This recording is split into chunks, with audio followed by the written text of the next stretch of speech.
Bonjour à vous.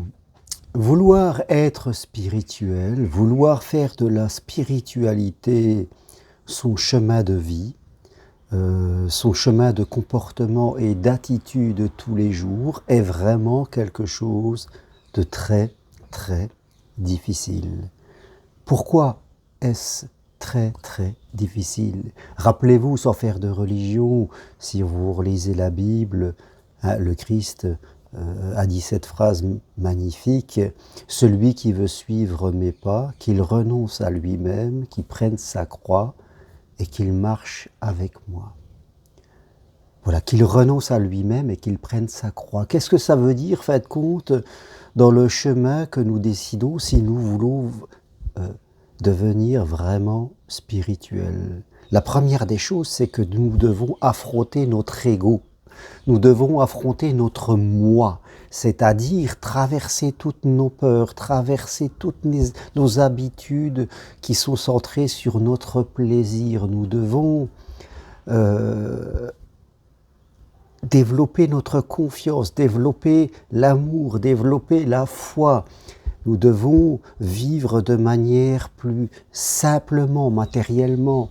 Donc, ça va nous demander vraiment une exigence. Nous devons apprendre à communiquer, à avoir la paix pour pouvoir l'apporter aux autres, à avoir la confiance pour pouvoir faire confiance aux autres. Vous voyez, ça va être très confrontant par rapport à nos schémas de vie, par rapport à nos attitudes que nous répétons tous les jours.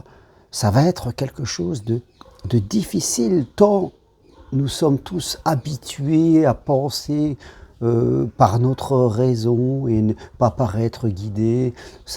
Tant nous sommes tous habitués dans notre confort avec nos sécurités matérielles, financières, parfois nos plaintes, nos critiques, nos jugements. Vouloir aller vers la spiritualité et faire de la spiritualité va nous demander d'abandonner tout ça. Bien sûr, ça ne se fera pas en une fois parce que c'est difficile. Je dirais toutes ces choses-là sont très retors, elles vont vous tendre des pièges. Mais c'est ça ce que l'on choisit. On choisit de devenir quelqu'un qui est dans la foi, dans la confiance et dans l'amour et dans la paix. Donc on choisit vraiment de construire cela à l'intérieur de nous, chaque jour qui passe, pour pouvoir le répandre autour de nous. Vouloir être dans une vie spirituelle, c'est choisir de faire le bien tous les jours, sans vouloir sauver les autres, bien sûr. Donc, c'est renoncer au mal. Et dès que je critique, dès que je juge, dès que je me plains, dès que j'ai peur et que je me cache dans des sécurités, dès que je suis dans mes petites habitudes à moi et que je ne les change pas, dès que je sais que je dois faire quelque chose mais je ne le fais pas par paresse, par peur, par habitude, dès que je refuse une évolution par confort, dès que mon âme me dit quelque chose, mais que je vais écouter mon mental qui lui va dire de ne rien faire, eh bien je ferai partie des forces de l'ombre et non pas des forces de la lumière. Donc c'est vraiment au quotidien de tous les jours, et c'est ça qui est difficile, dans cette première chose que nous demande le chemin spirituel. La deuxième chose que nous va nous demander le chemin spirituel, c'est de renoncer à nous-mêmes, c'est-à-dire à n'être censé que pour moi, comme on le fait souvent dans le développement personnel, c'est mon développement personnel, mon amour, ma joie, ma réussite, mon argent, regardez-moi sur les réseaux sociaux, regardez-moi ce que je fais, moi, il y a beaucoup de moi, alors que je dois être pour l'autre, je dois m'oublier. Je dois déraciner mon ego pour passer du moi au soi, et le soi est tourné vers les autres, continuellement. Ça ne veut pas dire qu'il va devenir un sauveur, qu'il va commencer à faire n'importe quoi.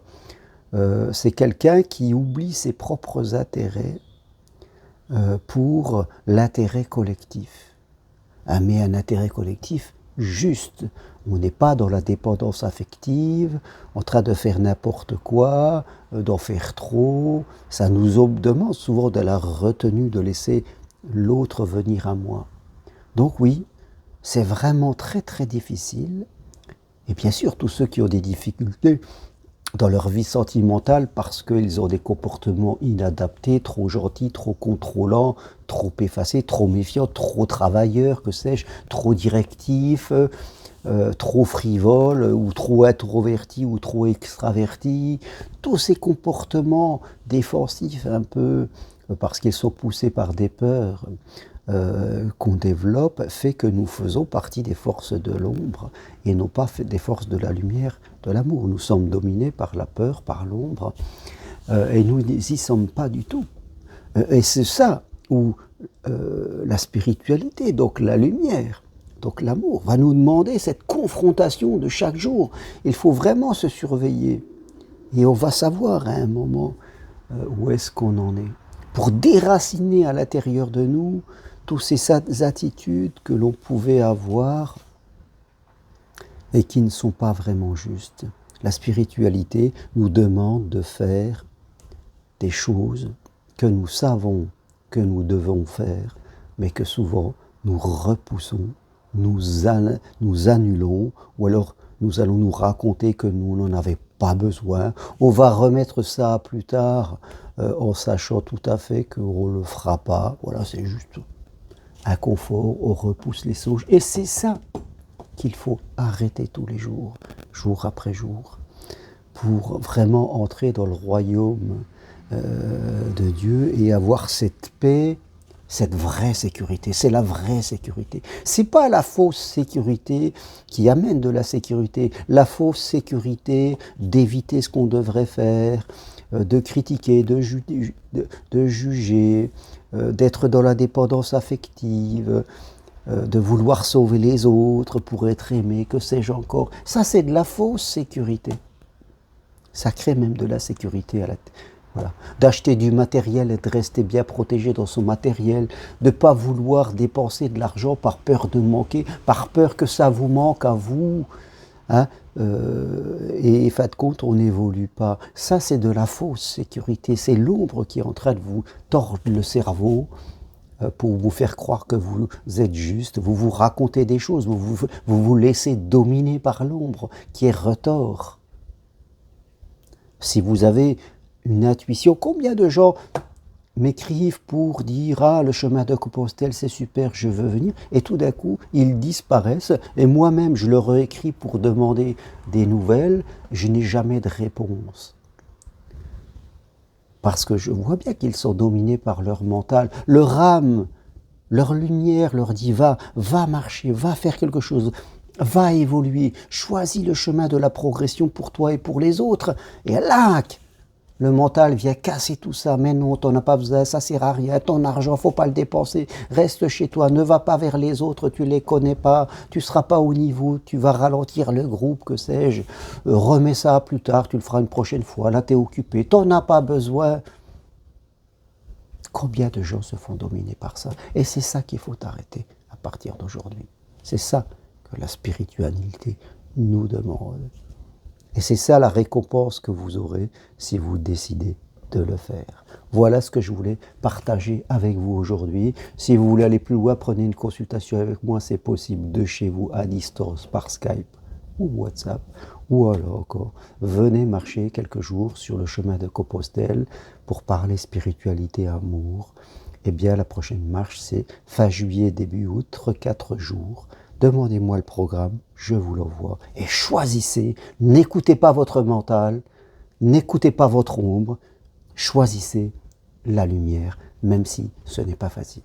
Merci à vous, à bientôt. Et toutes les infos sur mon site germainroncari.com. À bientôt, au revoir.